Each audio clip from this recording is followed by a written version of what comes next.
베네수엘라를 파탄으로 몰고 간 독재자 니콜라스 마두로. 그의 시대가 마침내 막을 내렸습니다. 오늘은 한 남자가 어떻게 권력을 잡고 또 어떻게 한순간에 몰락했는지 그 극적인 과정을 함께 따라가 보겠습니다. 자, 우리 이야기의 끝에서부터 한번 시작해 볼까요? 2026년 1월 3일, 수년간의 혼란에 마침표를 찍는 한마디가 발표됩니다. 바로 미 국무부의 공식 성명이었죠. 아주 짧고 간결했습니다. 폭군은 사라졌다. 정말 순식간에 벌어진 일이었어요. 그 많던 위기를 다 버텨냈던 마두로였는데 말이죠. 결국 작전이 시작된 지 불과 3시간 만에 부인과 함께 미군 특수부대에게 붙잡혀서 미국으로 압송되는 신세가 된 겁니다. 아니 근데 정말 궁금하지 않나요? 어떻게 평범한 버스 운전사였던 사람이 한 나라를 쥐고 흔드는 독재자가 되고 결국에는 세계 최강대국의 타겟이 될 수 있었을까요? 자, 이제 그 시작점으로 한번 돌아가 보겠습니다. 1부, 운전사에서 독재자로. 마두로의 예상치 못한 집권과 그 파멸적인 통치에 대한 이야기입니다. 그의 여정은 대통령군과는 정말 거리가 먼 곳에서 시작됐어요. 마두로의 시작은 정말 평범했습니다. 고등학교 중퇴학력의 버스 운전사였으니까요. 그러다 노조 지도자가 되면서 인생의 전환점을 맞이합니다. 바로 감옥에 있던 우고 차베스를 만나 그의 사람이 된 거죠. 그 후로는 승승장구였습니다. 외무장관까지 오르고 마침내 차베스의 공식 후계자로 낙점되죠. 차베스가 사망하자 그 거대한 권력은 고스란히 마두로에게 넘어갔습니다. 그런데 문제는 그가 차베스는 아니었다는 겁니다. 대중을 휘어잡는 카리스마도 그를 따르는 강력한 지지 기반도 없었죠. 바로 이 부분이 그의 통치 내내 발목을 잡는 결정적인 약점이 되고 맙니다. 그가 대통령이 되자마자 나라에 재앙이 닥칩니다.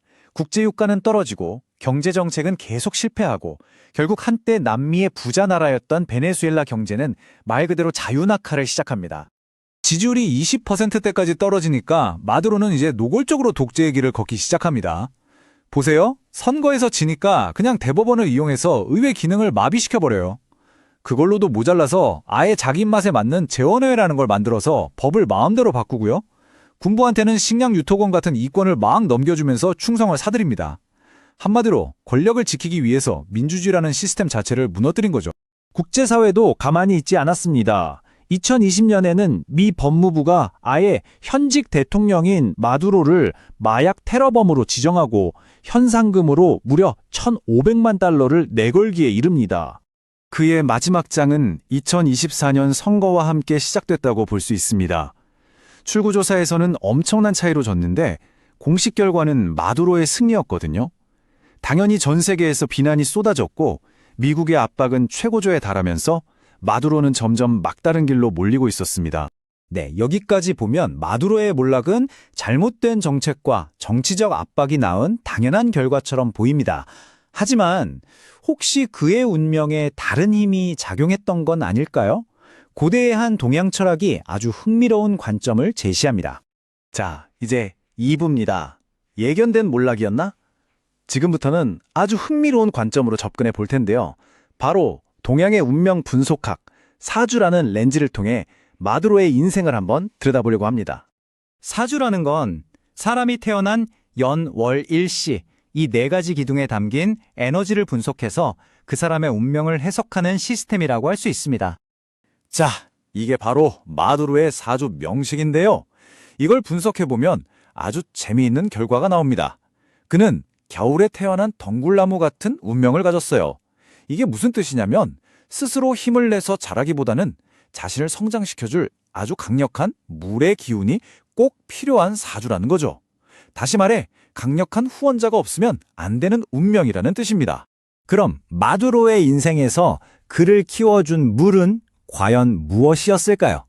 맞습니다. 바로 우고 차베스였죠. 사주학적으로 보면 차베스의 후원과 유산이 바로 그 물의 기운이었고 덩굴나무 같았던 마두로는 그 물을 자양분 삼아 최고 권력의 자리까지 오를 수 있었던 겁니다. 그런데 여러분, 운이라는 건 계속 바뀌잖아요. 마두로의 운도 마찬가지였습니다. 60대 중반에 접어들면서 그를 지탱해주던 물의 기운을 정면으로 공격하는 불과 흙의 기운이 들어오기 시작해요. 그의 기반이 흔들리기 시작한 거죠. 그리고 결정적으로 2026년, 이나는 엄청난 불의 기운이 들어오는 해였습니다. 사주학적으로 보면 이 강력한 불길이 그의 마지막 남은 물, 즉 그의 권력 기반을 완전히 말려버리는 운명이었던 겁니다. 이걸 현실에 대입해보면 바로 미군의 군사작전이 되는 거죠. 그러니까 이 사주학적인 관점에서 본다면 2026년 1월에 벌어진 그 사건은 단순한 정치적 결과가 아니라 어쩌면 처음부터 그의 운명이 예고되어 있던 필연적인 결과였을지도 모른다는 겁니다. 평범한 버스 운전사에서 시작해 한나라의 절대 권력자가 됐다가 결국 이역만리에서 포로가 된 독재자 니콜라스 마두로의 이 기막힌 여정은 과연 그 자신의 선택이 만들어낸 결과였을까요?